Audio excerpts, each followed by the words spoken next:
Bismillahirrahmanirrahim. Dear students, Assalamu alaikum.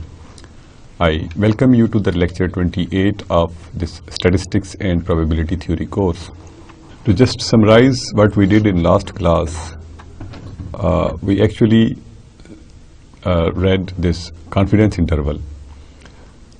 Confidence interval जो था वो basically that was the part, यानी हमने एक बात की थी कि what is a point estimate and what is a interval estimate.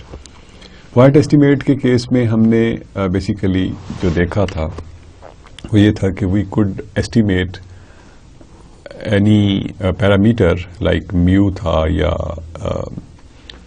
sigma था, we could evaluate that using maximum likelihood estimate.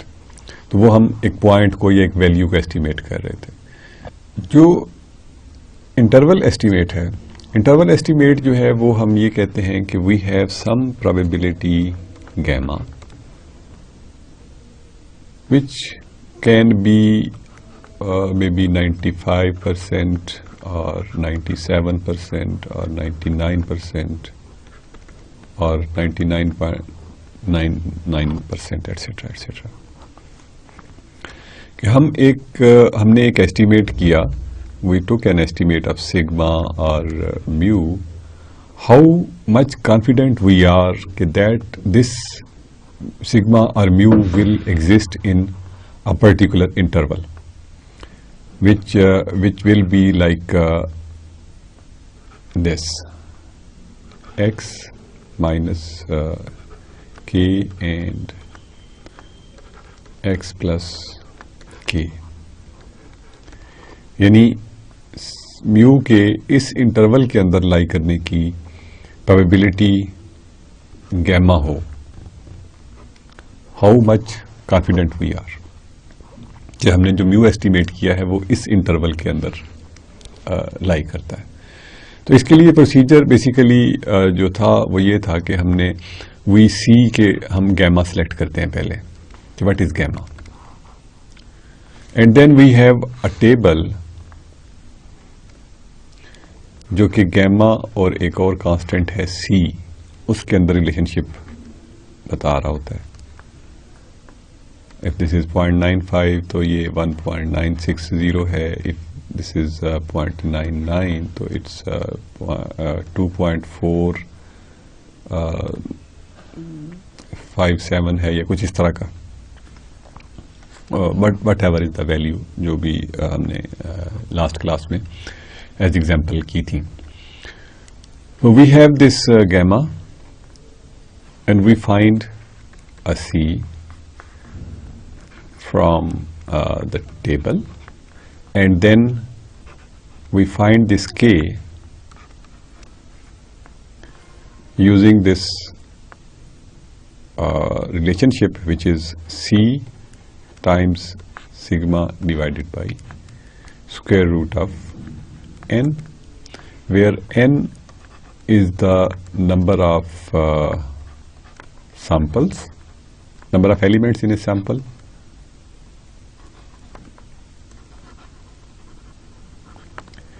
and sigma is standard deviation.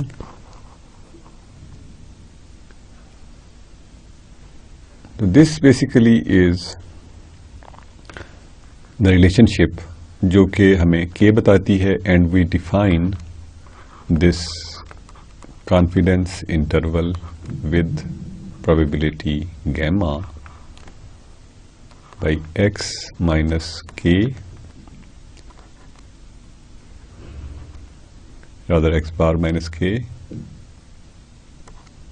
lying between x bar plus k.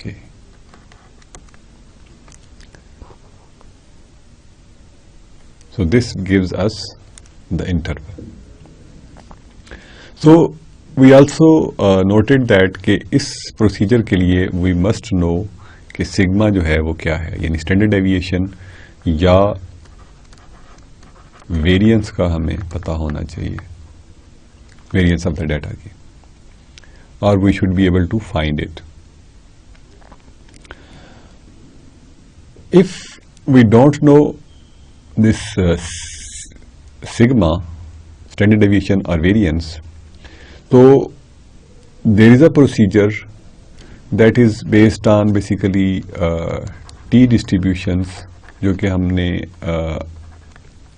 because of out of scope of this course we did not cover them, तो हमने confidence interval का दूसरा part जो है जहाँ पे unknown sigma है वो that is not covered. So for as a matter of fact जो कोर्स हमने बेसिकली कवर किया उसमें सिर्फ यही चीज़ हमने शामिल की. उसको जिक्र करने का मकसद सिर्फ ये है कि यू शुड नो कि confidence interval can be found if sigma is not known. So that's what you should know at least when you have completed this course. And then we started कि what is regression. हम regression पे अपनी discussion आज continue करेंगे. Regression analysis में basically we actually find a variable that depends on an independent variable. हमने last class में भी ये डेफिनेशन देखी थी कि in regression analysis one of the two variables call it X, let यानी एक्स है, can be regarded as an ordinary variable because we can measure it without substantial error और we can even give it values we want. X is called the independent variable और sometimes the controlled variable because we can control it. Basically, when we are taking measurements, for example, हम किसी एक point पे we are like waiting and we are looking कि हमने यहाँ पे देखना है कि इस पॉइंट पे या every 5 minutes के बाद how many is the count of maybe the cars.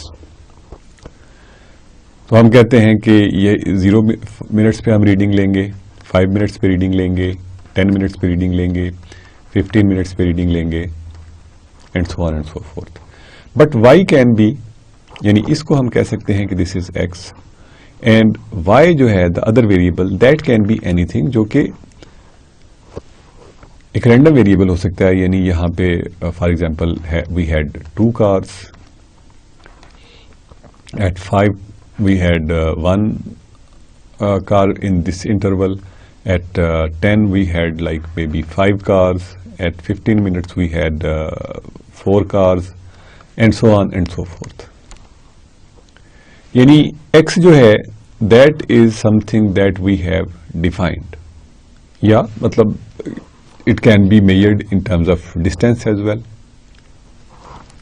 Okay, like we want to measure how much fuel was spent by a certain vehicle after traveling distances.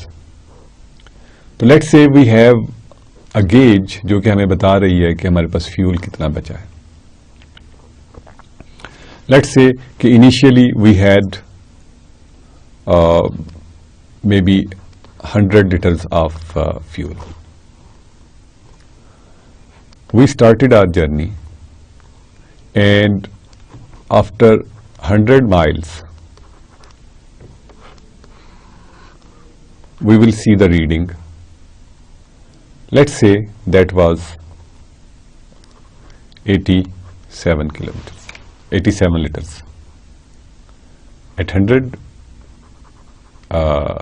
miles, यानी 13 liters of fuel was consumed. On next 100, let's say the reading is maybe 70. After another 100 kilometers, हम इस reading को देखते हैं तो let's say कि this reading is 69 maybe, not 69. It's not realistic. Let's make it 60. So that depends basically कि vehicle जो है उसकी performance sometimes in more traffic ज़्यादा होती है, फ्यूल ज़्यादा कंज्यूम होता है, कम ट्रैफिक हो, स्मूथ ट्रैफिक चल रही हो, तो कंजम्पशन ज़्यादा। तो that is what we are trying to see from here कि लाइक अब ये जो इसमें हमारा जो डिस्टेंस है that is an independent variable, यानी उसको हम कंट्रोल कर सकते हैं, हम उसको देख सकते हैं इन द सेंस कि हम यही रीडिंग 10 किलोमीटर के बाद भी ले सकते हैं, हम यही रीडिंग 200 किलोमीटर के ब्रेक्स के बाद भी ले सकते हैं। तो दिस वेरिएबल जो है दैट इज कंट्रोल्ड कि हमें खुद पता होता है कि हमारी जो रीडिंग है कब हम उसको ले सकते हैं, यानी it will not make any sense कि अगर हम किलोमीटर के ऊपर every kilometre we are trying to take this reading, या यहाँ पे जो गाड़ियों की एग्जांपल है तो हम हर सेकंड पे अगर रीडिंग लेने की कोशिश करें तो दैट वुड बी समथिंग जो कि अनरियलिस्टिक होगा। But realistically we can control, हम 5 मिनट के बाद भी कर सकते हैं, 15 मिनट के बाद भी बात कर सकते हैं, 30 मिनट्स में भी बात कर सकते हैं, 1 आवर के बाद भी बात कर सकते हैं, वट एवर। तो दिस वेरिएबल जो है this is an independent variable जो कि हम कंट्रोल कर सकते हैं। कंट्रोलिंग का तरीका मैंने आपको बता दिया कि कंट्रोल क्या वजह हो सकती है, किस तरह से हम कंट्रोल करते हैं। और दूसरा उसके ऊपर डिपेंडेंस जो है वो डिपेंडेंट वेरिएबल की होती है, वाई जो है वो उस टाइम पे जो उस रैंडम वेरिएबल की वैल्यू है that will be given as Y. अब रिग्रेशन में बेसिकली हमारा जो मकसद है वो ये होता है कि हम कोई भी डाटा है उसके अंदर एक लाइन फिट करें। For example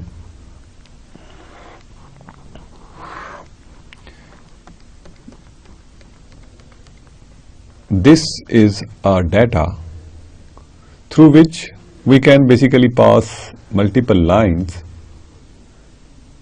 Let's say we pass this line, और इस लाइन का हमें फायदा ये होगा कि we have values at for example these points, यानी x की इन पॉइंट्स पे we have values।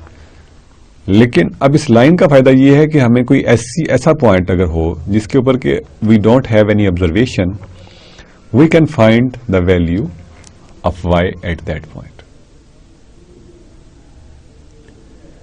यानी बेसिकली हम क्या करते हैं कि हम इसी आइडिया को कि यानी इसका जो बिहेवियर है वो क्या है, that is something that we can find from this data. यानी इस डाटा को हमने कन्वर्ट किया इनटू अ स्ट्रेट लाइन। अब स्ट्रेट लाइन पे कन्वर्ट करने के बाद वी कैन बेसिकली सी कि एट एनी पॉइंट जो कि हमारे पास उस ऑब्जर्वेशन में नहीं था, for example we started our observation at maybe 5 and then we had 10, we had 15 and so on and so forth. तो हम लाइक 2 मिनट्स के ऊपर अगर डाटा देखना चाहते हैं, वैल्यू देखना चाहते हैं, तो हम उसी basically we have some straight line which will be of the form,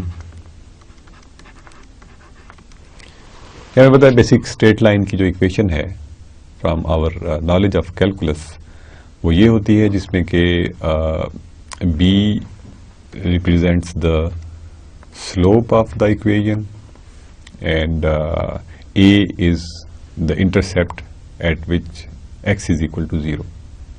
यानी x is equal to 0 put करें तो हमें a वैल्यू मिलती है, तो ये दिस विल बी a।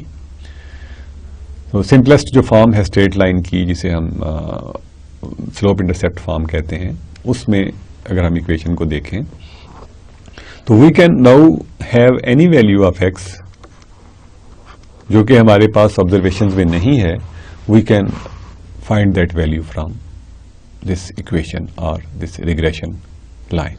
अब इसमें हमारा क्राइटेरिया क्या होना चाहिए, जैसा कि हमने पिछली क्लास में भी इसका जिक्र किया कि क्राइटेरिया जो है वो कुछ भी हो सकता है। फॉर एग्जांपल कि जो लाइन है that is passing through maximum of the points, you just draw a scattergram. Scattergram will be something जो कि आप उस जस्ट पॉइंट्स में this something will be स्कैटरग्राम.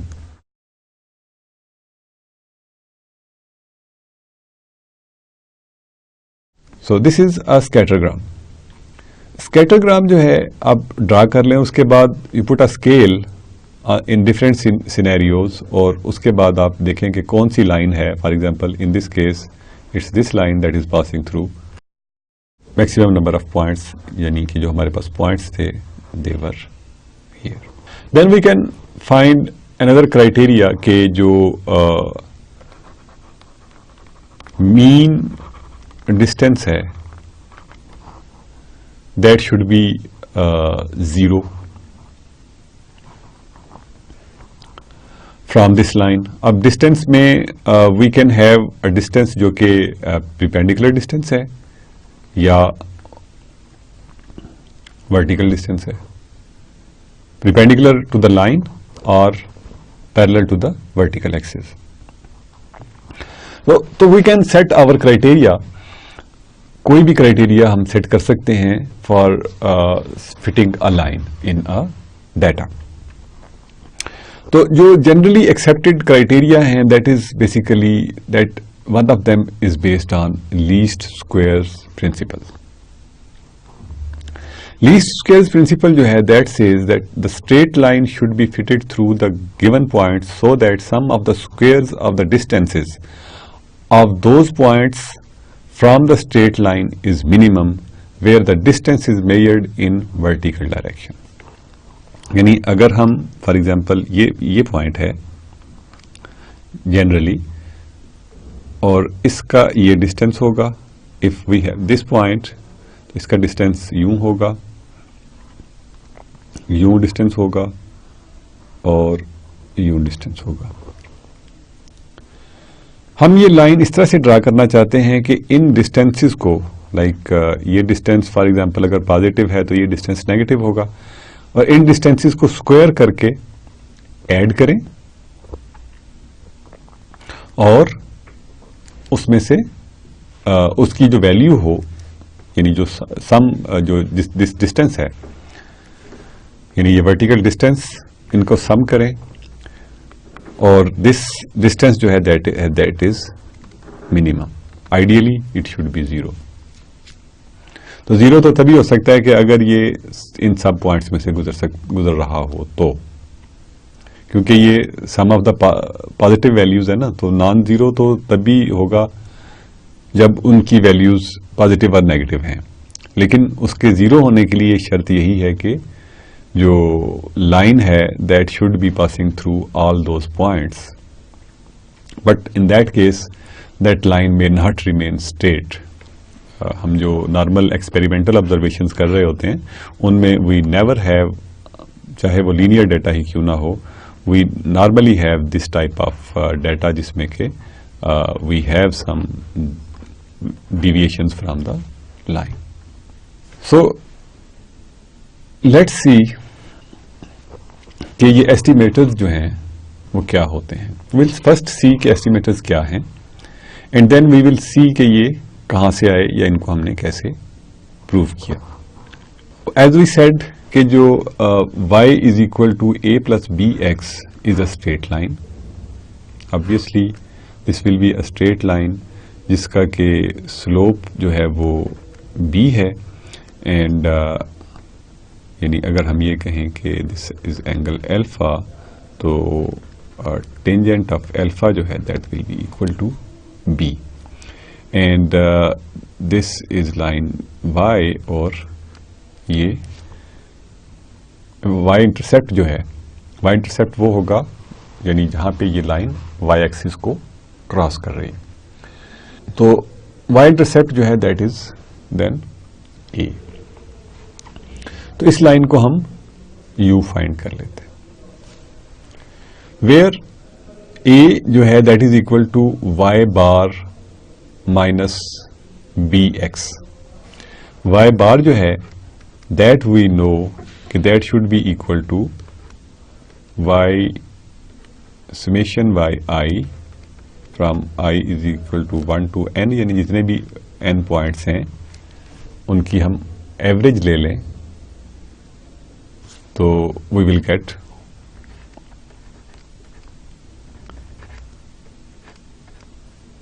Basically जो डाटा सेट होगा that will be of this form.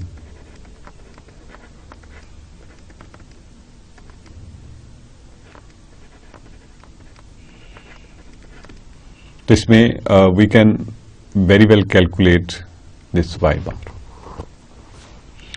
And b जो है that is given by S x Y divided by S x x, where this SXY जो है that is covariance and XX जो है that is variance of the sample. ये हम यहां से भी हमें पता चल रहा है कि this is variance of the sample. और इसको हम अगर सिंप्लीफाई करें यानी एक्स बार की बजाय एक्स बार की वैल्यू हम प्लग इन कर दें इसके अंदर तो वी गेट दिस वैल्यू. तो this will be something like this. X s y y जो है दैट इज बेसिकली वाई की क्वेरियंस. ये भी हमें एट लेटर स्टेज ज़रूरत पड़ेगी, इसलिए हमने यहाँ पे लिख दिया है. But for this relationship we don't need it. X bar जो है दैट इज एक्स पॉइंट्स की एवरेज है and Y bar is the average of Y.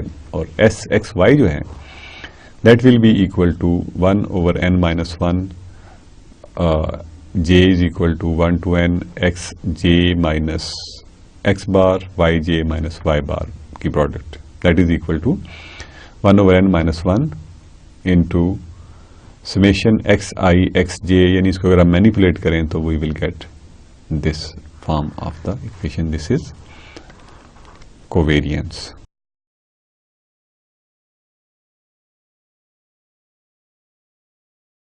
Between SX and between X and Y. So let's see an example. Right? Example क्या है कि air velocity and evaporation coefficient of burning fuel droplets in impulse engine is given in this table. Like this is velocity and here are the evaporation coefficient. ये अगर इतनी velocity हो air की तो evaporation coefficient ये होगा. These are the observations, for example, we got from some experiment. Fit a straight line to these data.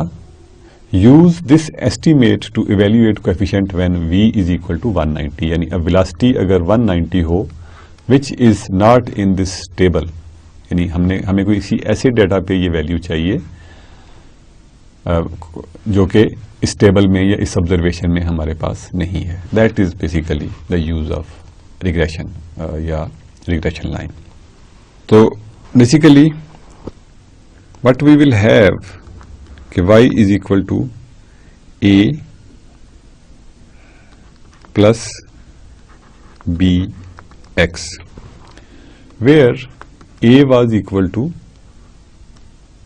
y bar minus bx और b जो था that was equal to sxy divided by sxx.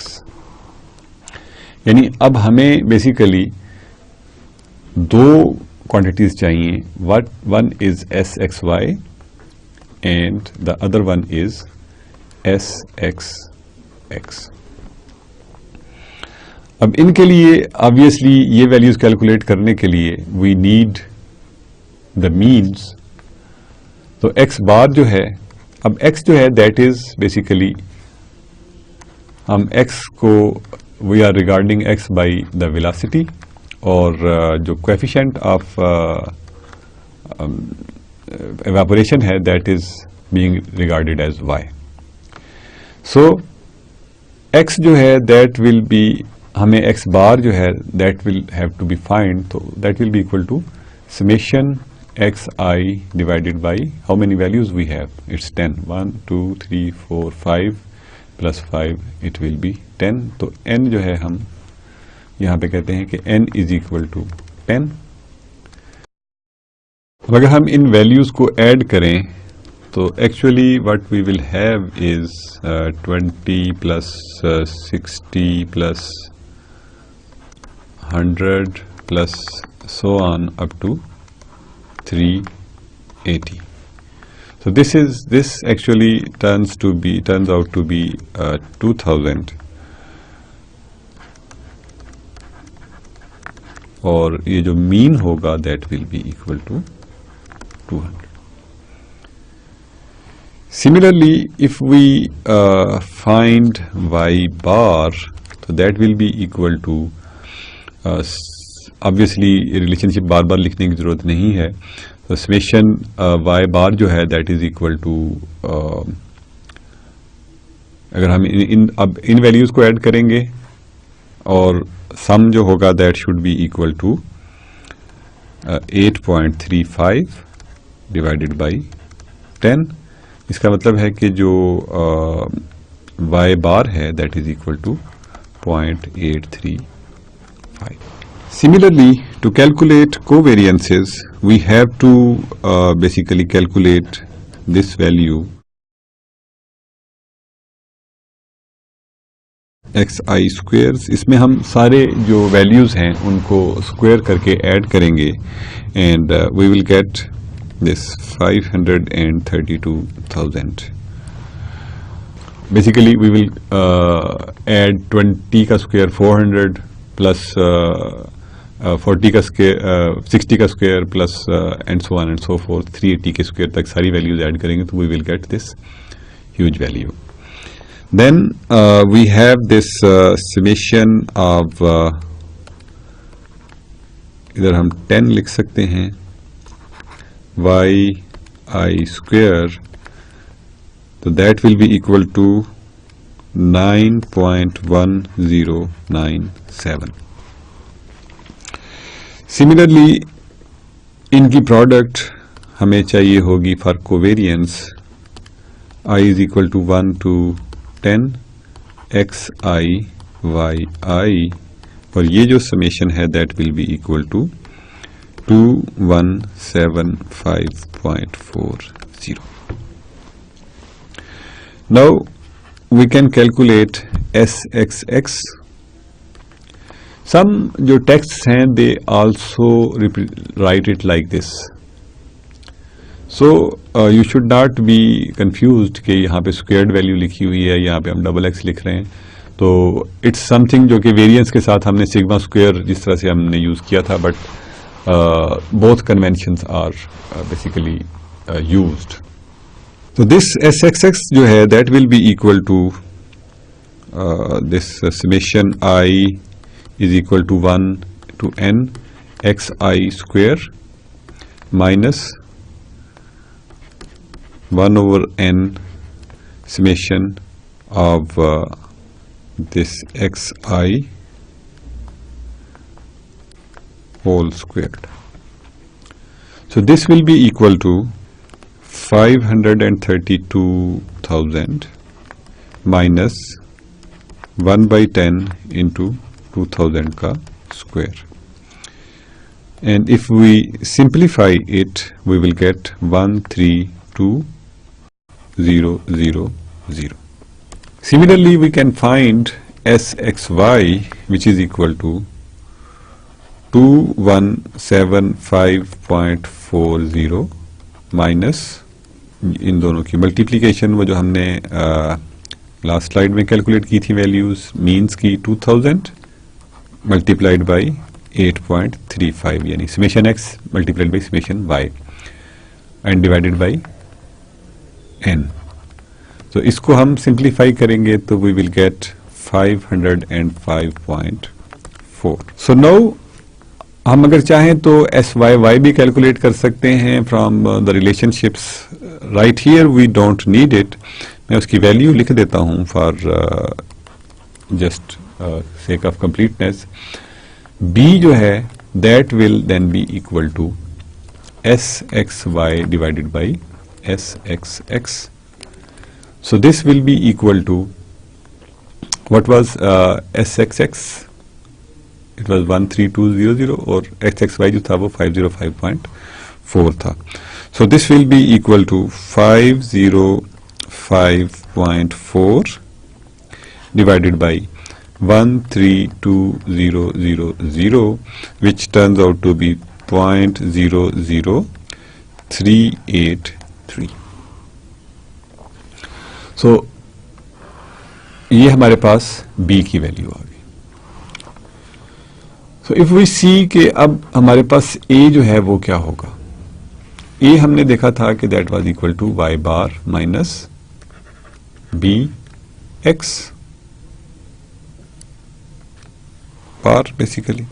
तो y bar था, y bar we had as 0.835 minus b जो है that is equal to 0.00383 multiplied by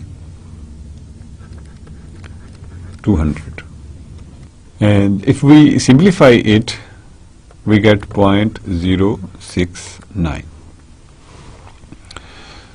So this is, so now we have A is equal to 0.069 and B is equal to 0.00383.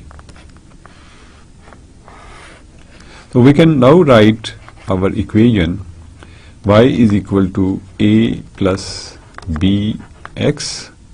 So y जो है that will be equal to 0.069 plus b जो है that is 0.00383 into x. So this is the regression line that has been fitted to the data of that gas evaporation या fuel evaporation. Now the second part of this problem was कि अगर हमारे पास जो x है that is equal to 190 centimeters per second, तो coefficient of evaporation क्या होगा जिसको कि हमने y से denote किया हुआ है. तो y simply we will have to plug in the value of x and calculate this y.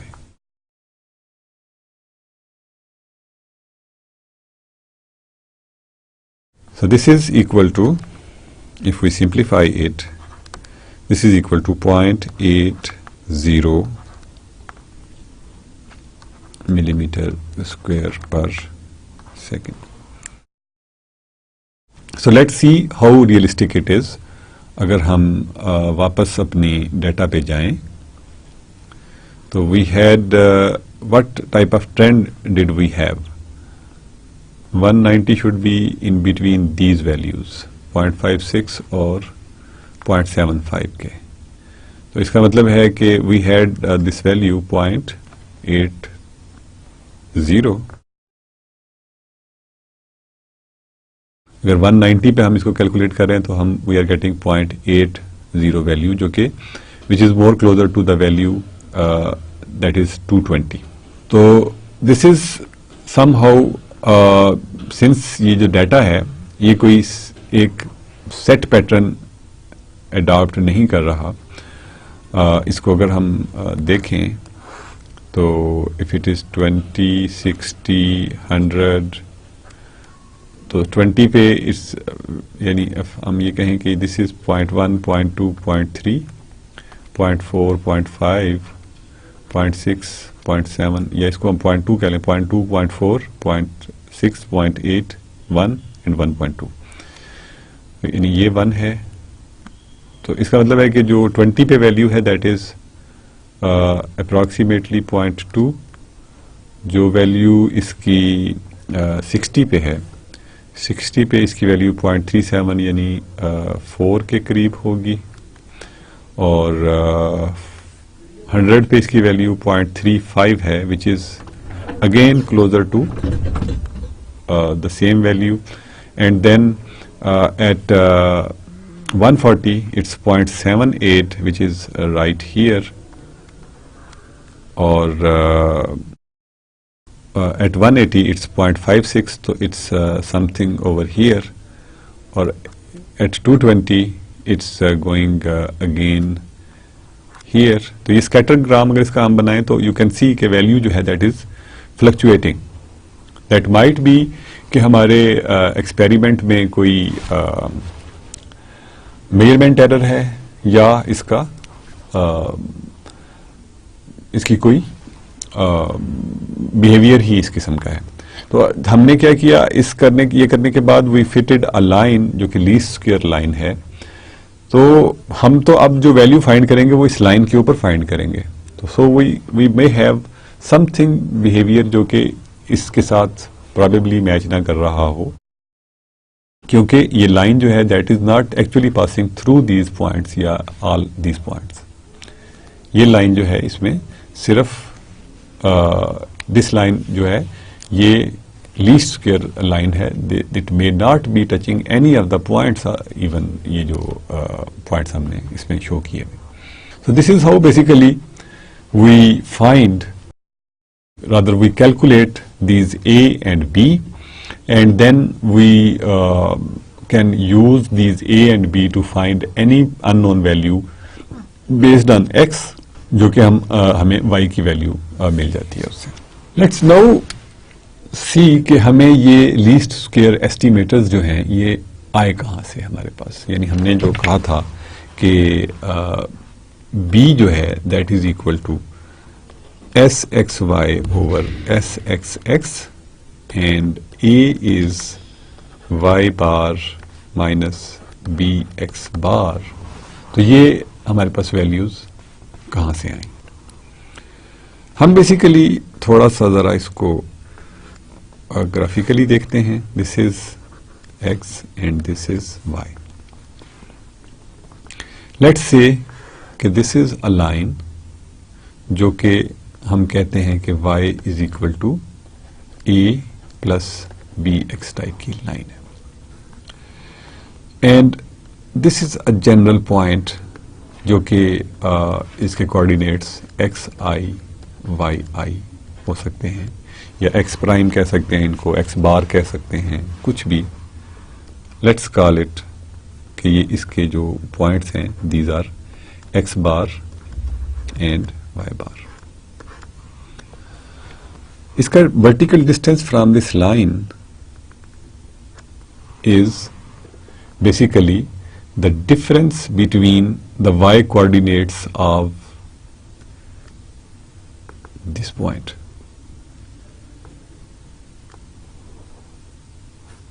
Like if this is y bar, तो this point जो है this will be some point जो कि जिसका जो भी y कोऑर्डिनेट होगा उसका जो डिफरेंस होगा दैट विल बी, यानी y bar it will be y bar minus, यहाँ पे अगर कोई वैल्यू है let's say here we have X J Y J, तो वाई जे की जो value y bar minus Y J जो होगा that will be this distance. अब अगर हमारे पास दिस y बार है तो ये तो कोई वैल्यू हम कैलकुलेट करते हैं. अगर मीन है, अगर हम कहते हैं कि this is a value yi, तो yi जो है that is we know from data कि कोई ये वैल्यू है. yj जो है that will be equal to, basically हमें जब इस लाइन का पता है तो that will be found by a plus B X J, यानी y की वैल्यू ये होगी. तो हम ये कह सकते हैं कि ये जो डिस्टेंस है that will be equal to this distance, that will be equal to y minus a plus B x I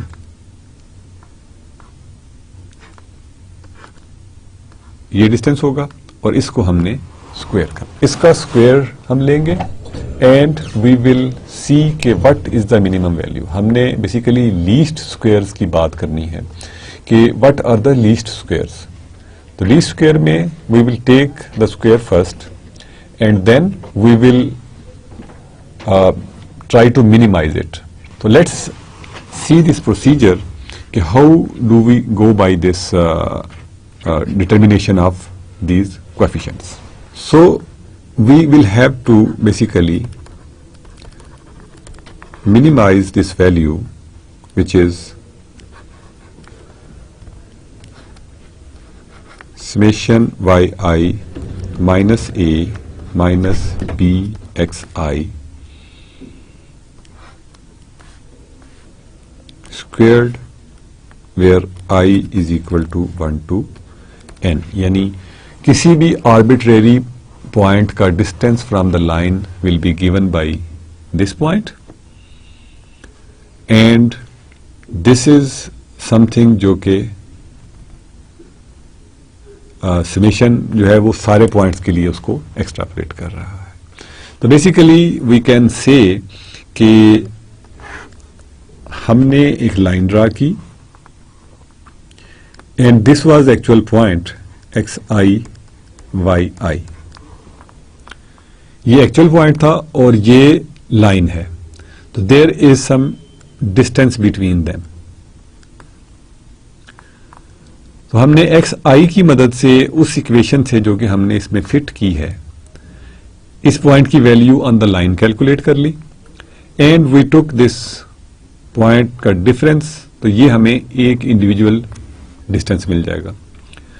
and if we take its square, तो that will be basically square of a distance. उसमें हम उसकी वजह हमें पता है कि जब हम डिस्टेंसेस लेते हैं तो कुछ वैल्यूज पॉजिटिव आएंगी, कुछ नेगेटिव आएंगी, और वी हैव अ चांस के we get a zero already, और हमें उससे कुछ करने का मौका नहीं मिलता. तो हम क्या करते हैं, लीस्ट स्क्वायर्स, जैसे हमने स्टैंडर्ड डेविएशन का मेथड स्क्वायर्स के साथ किया था, उसी तरह से यहाँ पे भी हम स्क्वायर्स करते हैं और उनको लीस्ट यानी मिनिमाइज करना है. तो हमने क्या किया, डिस्टेंस दिया, उसको स्क्वायर किया और उनको ऐड कर लिया. And we have to minimise this function over all choices of A and B. Now we start with this yi minus A minus bxi, that is equal to yi minus y bar minus b times xi minus x bar plus y bar minus a minus b x bar. यानी हमने किया क्या है कि x बार और y bar जो है इस वैल्यू में ऐड कर दिया है और उनको थोड़ा सा रीअरेंज कर दिया. यानी y में से y बार को सब्ट्रैक्ट कर दिया और x में से x बार को सब्ट्रैक्ट कर दिया, और x चूंकि b से मल्टीप्लाई हो रहा है इसलिए ये bx बार भी यहाँ पे हमें मिल रहा है. अब अगर हम इन दोनों साइड्स का स्क्वायर लें तो this will be equal to yi minus a minus bxi square. तो हम इनको we can take it a minus b minus c type का स्क्वायर कर सकते हैं. तो this will be equal to a square, like this will be yi minus y bar squared plus b square into xi minus x bar squared plus this third term y bar minus a minus bx bar whole squared. हमें पता है कि 2ab type की terms होती हैं, 2ab 2bc 2ca. तो ये दो टर्म्स जो होंगी जब ये मल्टीप्लाई होंगी तो नेगेटिव साइन आएगा, ये दो टर्म्स मल्टीप्लाई होंगी तो भी नेगेटिव साइन आएगा, और जब ये दो टर्म्स मल्टीप्लाई होंगी तो पॉजिटिव साइन आएगा. So we will have this plus twice b x I minus x bar into y i minus y bar. This will be with negative sign actually.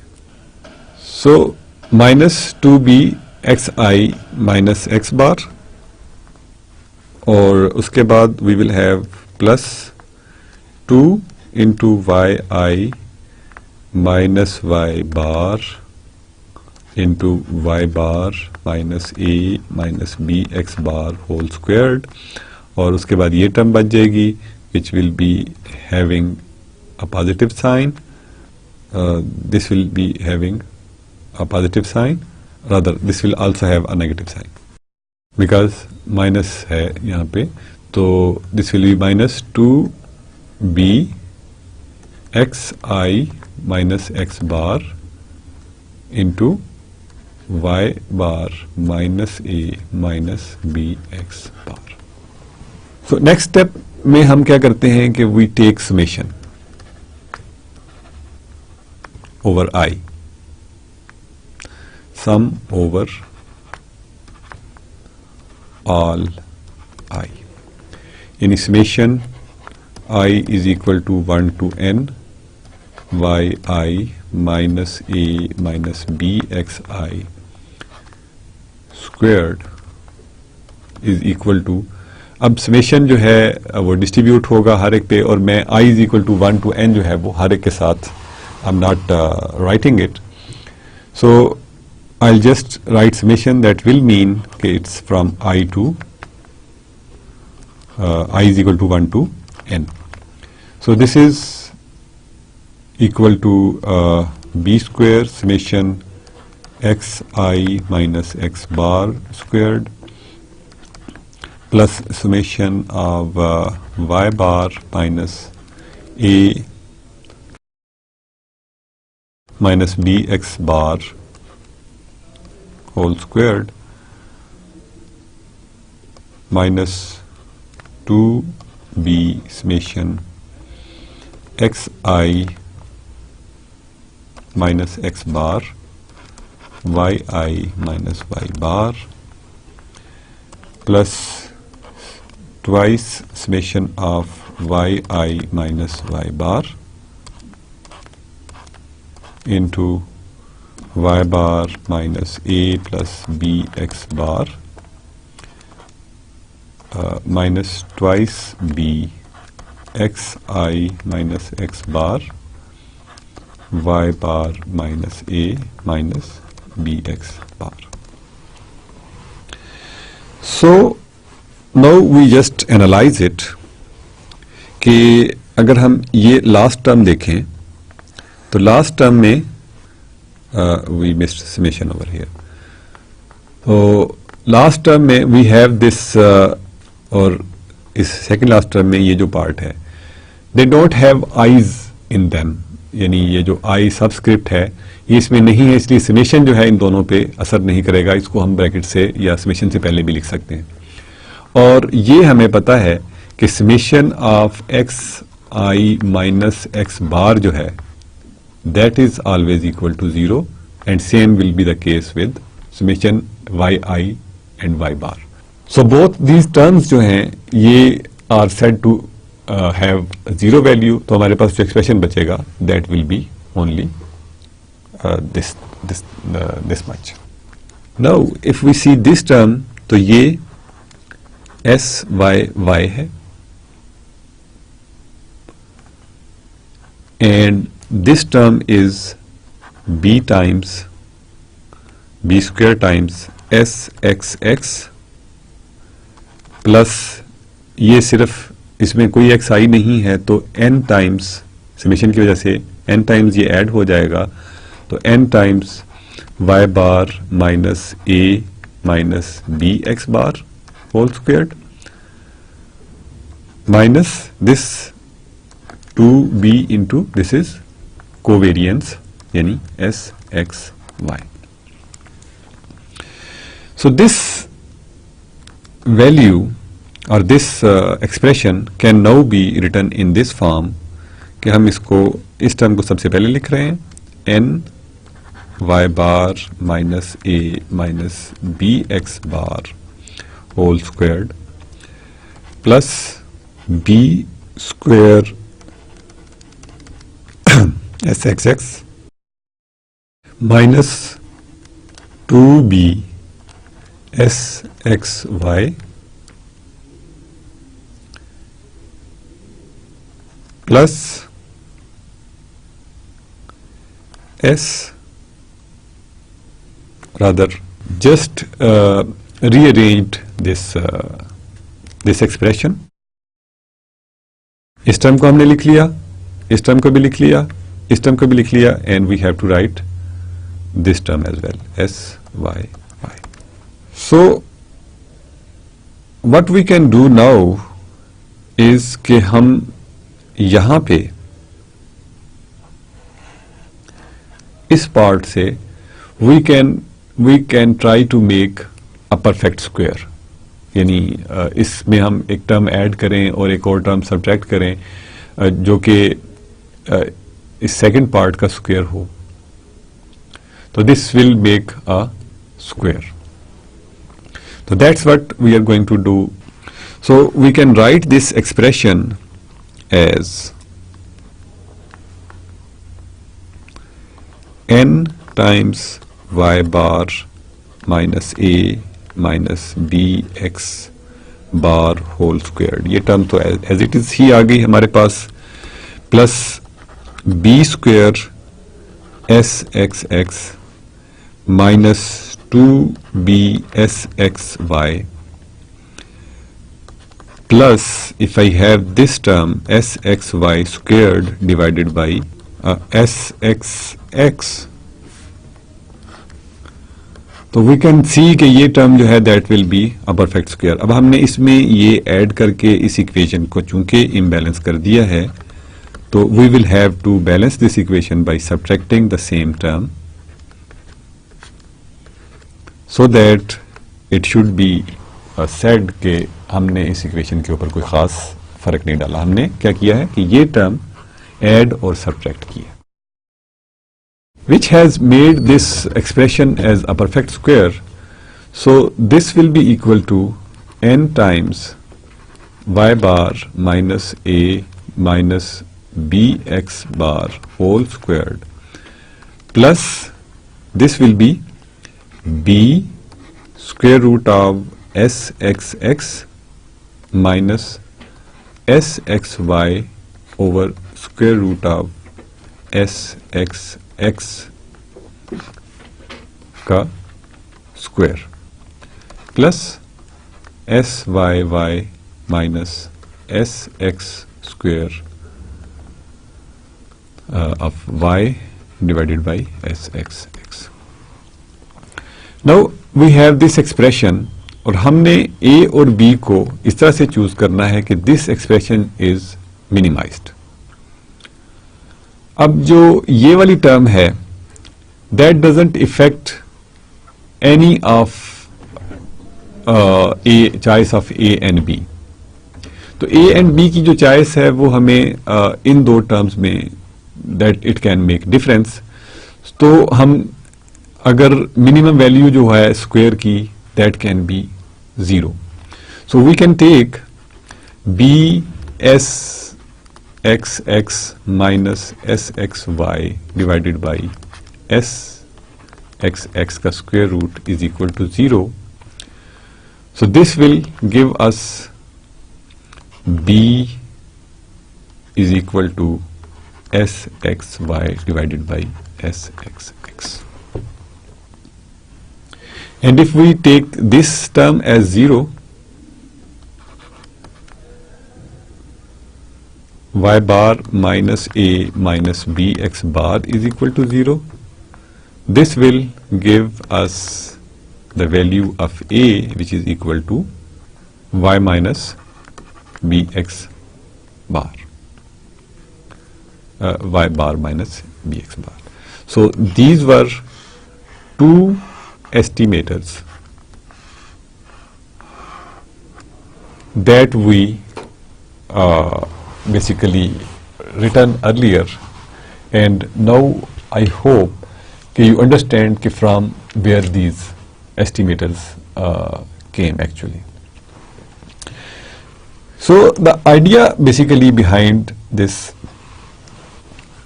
regression or this fit. So the idea behind this fit or regression was actually कि हमने क्या किया कि this is like a scattergram and we fit a line to it.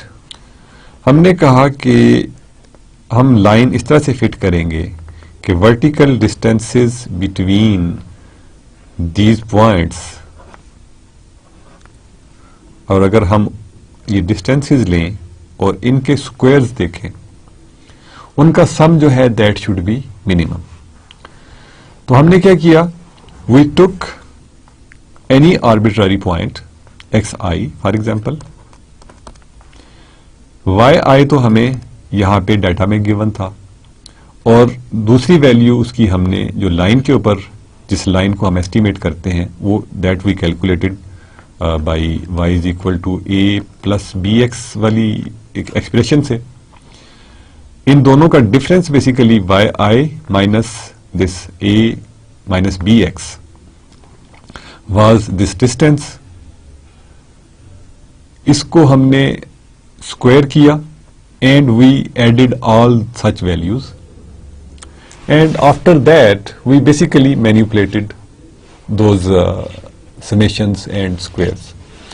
We finally got this expression. इस expression में we said कि ये third term है, it does not affect the choice of A और B, क्योंकि इसमें A और B जो है वो इन्वॉल्व ही नहीं हो रहे। तो अगर हम इस इक्वेशन को, इस टर्म को जीरो सेट करें, minimum value of square can be zero only, तो इसको जीरो सेट करें तो हमें बी मिल जाता है, और इसको सेट करें तो ए मिलता है विच इन्वॉल्व्स बी। तो हम पहले बी कैलकुलेट कर लें तो we can calculate a and then we can find this expression a is equal y is equal to a plus B x. So these two estimators basically are called least square estimators. Remember we are basically doing estimations. पहले हमने maximum likelihood estimation की, उसके बाद हमने confidence interval देखा कि हमने जो estimation की है वो उसके बारे में हम कितना confident हैं, and then we said कि हमारे पास अगर data है तो हम उसके अंदर कोई curve, कोई line fit कर सकते हैं। तो लाइन फिट करने का जो एक क्राइटेरिया हमने डिफाइन किया, that was based on least square principle. हमने लीस्ट स्क्वायर को बीच में इन्वॉल्व किया और we found this expression. We also actually did one example जिसमें कि obviously when we solve that data, तो we have to do a lot of arithmetics. We have to do these summation xi's. We have to for x bar जो होगा that will be equal to x बार भी calculate करेंगे, y बार भी इसी तरह से calculate करेंगे। फिर हमें जो x और sxy हैं उनके लिए we need to have this product xi yi और उनका सम चाहिए होता है, and then we need these values जो कि एक्स आई का स्क्वेयर्ड वैल्यूज चाहिए, वाई आई की स्क्वेयर्ड वैल्यूज चाहिए, and then we plug in these values in the relations to find these A and B. और उसकी बेस पे अगर हमारे पास कोई वैल्यू ऐसी हो जो कि हमने उस डाटा से बाहर है हमारे पास, तो हम उसको कैलकुलेट कर लेते हैं, इवेल्युएट कर लेते हैं। We will continue our discussion on the same topic in next class, and we'll try to wind up over there कि regression analysis जो है इसमें एक तो तरीका आज हमने देखा कि regression हम कर सकते हैं least square fit से। In next class we will see कि what is normal fit। तो लीस्ट स्क्वायर फिट का जो कॉन्सेप्ट था वो तो ये था कि जो डिस्टेंसेस हैं, दीज डिस्टेंसेस का जो स्क्वायर है दैट शुड बी मिनिमाइज्ड। तो नॉर्मल फिट में basically what we will have is कि वी विल सी कि जो डाटा है that should be normally distributed around this line. तो हम इस तरह से हम कैसे उसमें कर्व फिट कर सकते हैं कि जो डाटा है that should be normally distributed around that regression line. So to wind up today's class, basically I'll say again कि हमने आज रिग्रेशन एनालिसिस सीखा. उसमें हमने ये देखा कि जो डाटा है उसके अंदर हम y is equal to a plus B x type straight line fit कर सकते हैं, वेयर a जो है that is given by y bar minus B X bar, और जो b है that is S x Y divided by S x X से find कर सकते हैं, where this is covariance and this is variance of the sample. So that's all for today. We'll see you with the normal fit in the next class, inshallah. And until then, it's goodbye and good luck.